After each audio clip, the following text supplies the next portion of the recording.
Good morning.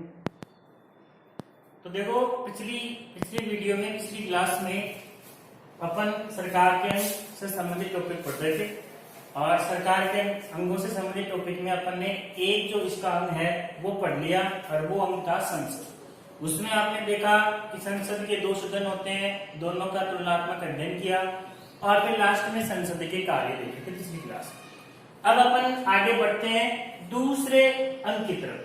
सरकार का जो दूसरा अंग है उसका नाम है कार्यपालिका और कार्यपालिका का मुख्य रूप से कार्य होता है कानूनों को लागू करना, यानी संसद जो कानून बनाती है उनको लागू करने का काम किसका होता है? कार्यपालिका का। अब देखो, अब जो ये सरकार के अंग होते हैं संसद और कार्यपालिका, इन दोनों के संबंधों के आधार पर संसद और कार्यपालिका इन दोनों के संबंधों के आधार पर सरकार के दो रूप होते हैं। इन दोनों के संबंधों के आधार पर सरकार के दो रूप होते हैं, एक संसदीय शासन और दूसरा अध्यक्षात्मक शासन। यानी कुछ देशों ने संसदीय शासन को अपना रखा है तो कुछ देशों में अध्यक्षात्मक शासन को अपना रखा है। अब इनमें क्या अंतर होता है? संसदीय शासन जिन देशों ने अपना रखा है वहां कार्यपालिका के दो प्रकार होते हैं, जबकि जिन देशों ने अध्यक्षात्मक शासन अपना रखा है वहां कार्यपालिका का एक ही प्रकार होता है और इसका सबसे बड़ा एग्जांपल है अमेरिका। तो अपन देखो कार्यपालिका के अंतर्गत संसदीय शासन किस देश में है? भारत में, यानी अपने देश में। अपने देश में संसदीय शासन को अपनाया गया है कि अध्यक्षात्मक शासन को अपनाया गया? तो आंसर रहेगा संसदीय शासन। संसदीय शासन में कार्यपालिका के प्रकार, संसदीय शासन में कार्यपालिका के दो प्रकार हो गए, एक नाममात्र की कार्यपालिका और एक वास्तविक कार्यपालिका। नाममात्र की कार्यपालिका की बात करें कि नाममात्र की कार्यपालिका में भारत में कौन आता है? तो राष्ट्रपति आता है। और वास्तविक कार्यपालिका की बात करें तो वास्तविक कार्यपालिका में भारत में प्रधानमंत्री और बाकी उनके सहयोगी मंत्री आते हैं, जिनको सामूहिक रूप से मंत्रिपरिषद कहते हैं। अब देखो, इस प्रश्न यह है कि इस नाममात्र और वास्तविक कार्यपालिका में क्या अंतर होता है? नाम से पता लग रहा है कि भारत में जो भी काम होता है वो सारा काम किसके नाम से होता है? राष्ट्रपति के नाम से होता है। लेकिन वास्तव में वो काम करता कौन है? वास्तव में वो काम प्रधानमंत्री और उनके बाकी सहयोगी मंत्रियों द्वारा, यानी मंत्रिपरिषद द्वारा किया जाता है। सारा भारत में जो भी काम होता है वो राष्ट्रपति के नाम से होता है, लेकिन वास्तविक रूप से काम करता कौन है? प्रधानमंत्री। यानी मेरे कहने का मतलब ये है कि काम सारा ये करते हैं और नाम राष्ट्रपति का होता है, निर्णय इनको करना है और हस्ताक्षर इसके होते हैं। और राष्ट्रपति को कहते हैं राष्ट्राध्यक्ष। भारत में राष्ट्रपति होता है राष्ट्राध्यक्ष, जबकि शासनाध्यक्ष कौन होता है? जबकि शासनाध्यक्ष होता है प्रधानमंत्री। लेकिन ये जो मैं बता रहा हूं ये व्यवस्था केवल उन देशों में पाई जाती है जहां पर संसदीय शासन को अपना रखा है, और भारत में भी संसदीय शासन को अपना रखा है, इसलिए भारत में भी ये दो प्रकार हो गए। अब अपन बात करते हैं भाई इसका जो दूसरा रूप होता है, संसदीय शासन अगर नहीं होता तो कौन सा होता है उसकी जगह? तो उसकी जगह होता है अध्यक्षात्मक शासन। और अध्यक्षात्मक शासन का सबसे बड़ा एग्जांपल है अपने अमेरिका। और अमेरिका में एक ही कार्यपालिका होती है और उस कार्यपालिका का प्रधान होता है राष्ट्रपति, और वही काम भी वही करता है और नाम भी उसका होता है। अपने यहाँ का आप देख रहे हो कि काम करने वाला कोई और है और नाम किसी और का होता है, लेकिन उधर काम भी वही करता है और नाम भी उसका होता है, यानी राष्ट्राध्यक्ष भी वही है और शासनाध्यक्ष भी वही है। लेकिन ये व्यवस्था कौन सी व्यवस्था वाले देशों में पाई जाती है? संसदीय शासन व्यवस्था, अध्यक्षात्मक शासन व्यवस्था वाले देशों में पाई जाती है। और इसका सबसे बड़ा एग्जांपल है अमेरिका। लेकिन अपन को अपने भारत के बारे में पढ़ना है और भारत में मैंने बता दिया कि भारत में संसदीय शासन को अपनाया है और संसदीय शासन में कार्यपालिका के दो प्रकार हुए, एक नाममात्र एक वास्तविक। नाममात्र में आ गए राष्ट्रपति, वास्तविक में आ गए प्रधानमंत्री और बाकी सहयोगी मंत्री यानी मंत्रिपरिषद। तो भारत में काम सारा प्रधानमंत्री और उनके सहयोगी मंत्री करते हैं, जबकि नाम राष्ट्रपति का हो। तो इस तरह से अपन को पढ़ना है आगे। सबसे पहले अपन आगे पढ़ेंगे राष्ट्रपति। राष्ट्रपति यानी पहले नाममात्र की कार्यपालिका पढ़ेंगे, फिर बाद में वास्तविक कार्यपालिका पढ़ेंगे। तो इस तरह से एक मिनट, तो इस तरह से आगे बढ़ते हैं। सबसे पहले राष्ट्रपति। तो देखो ये आ गया अपन कार्यपालिका में सबसे पहले नाममात्र की कार्यपालिका, नाममात्र की कार्यपालिका में अपन को पढ़ना है राष्ट्रपति। राष्ट्रपति के पहले अपन दो अनुच्छेद देखते हैं। जो भारतीय संविधान में आपने पढ़ा हुआ सुना होगा, भारतीय संविधान में कुल 395 अनुच्छेद आर्टिकल जिसे बोलते हैं उनमें से जो 52वां अनुच्छेद नंबर 52 आर्टिकल नंबर 52 ये कह रहा है कि भारत का एक राष्ट्रपति होगा, भारत का एक राष्ट्रपति होगा। कौन से आर्टिकल में लिखा हुआ है? तो आंसर आएगा 52। लेकिन ये अपने लिए ज्यादा इंपोर्टेंट नहीं है, अपने लिए ज्यादा इंपोर्टेंट ये है, इसमें बहुत सारी बातें लिखी छुपी हुई। ये देखो पढ़ना आर्टिकल 53 संघ की कार्यपालिका। संघ का मतलब है केंद्र सरकार। एक तो होती है भारत में राज्य सरकार, एक होती है केंद्र सरकार। राष्ट्रपति आपको पता है केंद्र सरकार से संबंधित होता है और राज्यपाल राज्य सरकार से संबंधित होता है। तो संघ की जो कार्यपालिका है यानी केंद्र की जो कार्यपालिका है उसका प्रधान राष्ट्रपति होगा। प्रश्न आए कि भारत का संवैधानिक प्रधान कौन होता है? तो भारत का संवैधानिक प्रधान होता है राष्ट्रपति। कहां पे लिखा हुआ है?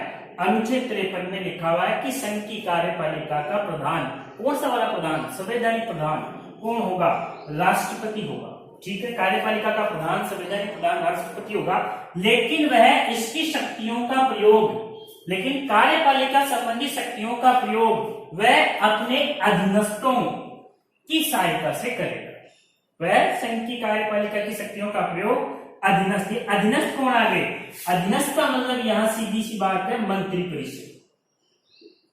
यहां अधीनस्थ का मतलब है मंत्री परिषद। तो देखो ये अनुच्छेद जो है ये बहुत कुछ कह रहा है। एक बात ये कह रहा है कि भारत का संवैधानिक प्रधान कौन है? तो राष्ट्रपति है, लेकिन वो कार्यपालिका का प्रधान है, लेकिन वह इसकी शक्तियों का प्रयोग अपने मन से नहीं कर सकता। वह इसकी शक्तियों का प्रयोग अधीनस्थों की सहायता से करेगा। अधीनस्थों का मतलब यहाँ किससे है? मंत्री परिषद से है। तो इसकी सहायता से वह संघ की कार्यपालिका की शक्तियों का प्रयोग कर सकता है। ये है तो 52 अनुच्छेद देख लिया, 53वां देख लिया। अब अपन चलते हैं 54 में, आर्टिकल 54। इसमें लिखा हुआ है कि राष्ट्रपति का चुनाव एक निर्वाचक मंडल के माध्यम से होगा।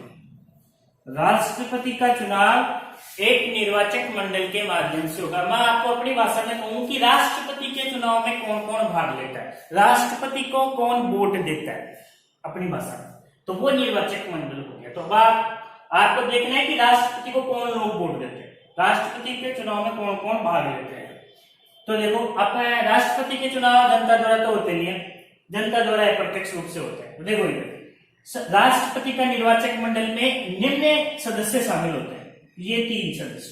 पहला, अपने जो भारत की संसद है उसके जो दोनों सदन है, लोकसभा और राज्यसभा यानी संसद, दोनों को संयुक्त रूप से अपन क्या कह सकते हैं? संसद के निर्वाचित सदस्य राष्ट्रपति के चुनाव में भाग लेंगे, यानी राष्ट्रपति को वोट देते हैं। राष्ट्रपति को वोट कौन देता है? एक तो संसद के सदस्य जिसको अपन बोलते हैं एमपी, मेंबर ऑफ पार्लियामेंट, वो भाग लेते हैं। लेकिन यहाँ पे एक शब्द गौर करने वाला है, केवल संसद के सभी सदस्य अगर लिख देते हो आप तो वो गलत हो जाएगा। आपको इस शब्द का प्रयोग करना ही पड़ेगा। किसका? निर्वाचित शब्द का। अब आपके मन में चल रहा होगा कि सभी और निर्वाचित। देखो संसद में क्या होते हैं? 2 प्रकार के सदस्य होते हैं, निर्वाचित भी होते हैं और मनोनीत भी होते हैं। अब आपने पिछले वीडियो में देखा होगा कि राष्ट्रपति लोकसभा के लिए तो 2 एंग्लो इंडियन और 12 राज्यसभा के लिए साहित्य कला विज्ञान से संबंधित, यानी टोटल 14 सदस्य निर्वाचित होते हैं, मनोनीत होते हैं। मैंने उस समय आपको बताया था कि वो सदस्य क्या होते हैं? मनोनीत होते हैं, और बाकी के अन्य सदस्य क्या होते हैं? निर्वाचित होते हैं। तो मेरा कहने का मतलब ये है कि जो राष्ट्रपति द्वारा जो मनोनीत सदस्य होते हैं वो राष्ट्रपति के चुनाव में भाग नहीं लेते। संख्या की बात करें तो उनकी संख्या केवल कितनी होती है? 14, और बाकी सब सदस्य निर्वाचित होते हैं और वो सभी सदस्य राष्ट्रपति के चुनाव में भाग लेते हैं। तो वो 14 सदस्य भाग नहीं लेते, इसलिए मैंने उधर भी लिख दिया कि मनोनीत सदस्य भाग नहीं लेते। किसके? संसद के मनोनीत सदस्य राष्ट्रपति के चुनाव में भाग नहीं लेते। बाकी के सारे जो बच गए वो कौन से हैं? निर्वाचित सदस्य, वो भाग लेते हैं। तो ये हो गए।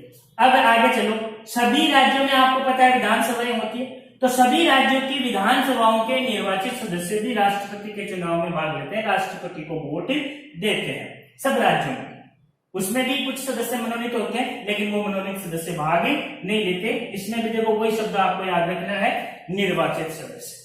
तो संसद के सभी निर्वाचित सदस्य हो गए, सभी राज्य विधानसभाओं के निर्वाचित सदस्य हो गए। और आपको पता है अब तो घर बदल गए, उससे पहले 60 अपने केंद्र शासित प्रदेश थे, अब तो 9 हो गए। तो उन 60 में केवल 2, दिल्ली और पांडुचेरी, जिसको पुदुचेरी भी बोलते हैं, के निर्वाचित सदस्य भी राष्ट्रपति के चुनाव में भाग लेते हैं। वो इसमें भी वही ध्यान रखना आपको, केवल निर्वाचित सदस्य। अब आपके पहला प्रश्न दिमाग में आ रहा होगा कि बाकी केंद्र शासित प्रदेशों के सदस्य क्यों नहीं भाग लेते? क्योंकि बाकी के जो 5 केंद्र शासित प्रदेश है वहां पर विधानसभा ही नहीं है। तो विधानसभा ही नहीं है तो वो सदस्य कहां से आएंगे? वहां इन 2 में है, दिल्ली में है और पुदुचेरी में विधानसभा है, इसलिए वहां के जो निर्वाचित सदस्य हैं, कौन निर्वाचित किया है? जनता ने निर्वाचित किया है। तो वो जो सदस्य हैं वो राष्ट्रपति के चुनाव में भाग ले सकते हैं। अब देखो फिर से देखो एक बार, अनुच्छेद 54 ये कह रहा है कि राष्ट्रपति का चुनाव एक निर्वाचक मंडल के माध्यम से होगा। अब प्रश्न ये है कि उस निर्वाचक मंडल में कौन कौन शामिल होता है? तो उस निर्वाचक मंडल में 3 प्रकार के सदस्य भाग लेते हैं। संसद के निर्वाचित सदस्य, प्रत्येक राज्य की विधानसभाओं के निर्वाचित सदस्य, और केंद्र शासित प्रदेशों में केवल 2 ही, दिल्ली और पुदुचेरी के निर्वाचित सदस्य राष्ट्रपति के चुनाव में भाग लेते हैं। अब प्रश्न यह है कि कौन कौन भाग लेता? तो मनोनीत सदस्य, चाहे वो संसद के हो, चाहे विधानसभा के हो और चाहे केंद्र शासित प्रदेशों में से हो, मनोनीत सदस्य भाग नहीं लेते। और एक, अगर किसी राज्य में विधान परिषद है, अपने भारत के संविधान में ये प्रावधान कर रखा है कि राज्य की इच्छा है, विधानसभा तो सबने होनी चाहिए, विधान परिषद कोई चाहे राज्य चाहे तो अपना भी सकता है, चाहे तो नहीं। तो अगर किसी राज्य में विधान परिषद है तो उसके सदस्य भी राष्ट्रपति के चुनाव में भाग नहीं लेते। तो आपको ये 3 ध्यान में रखना है। तो ये हो गया राष्ट्रपति का निर्वाचक मंडल। अब आगे की चर्चा अपन अगली क्लास में करते हैं।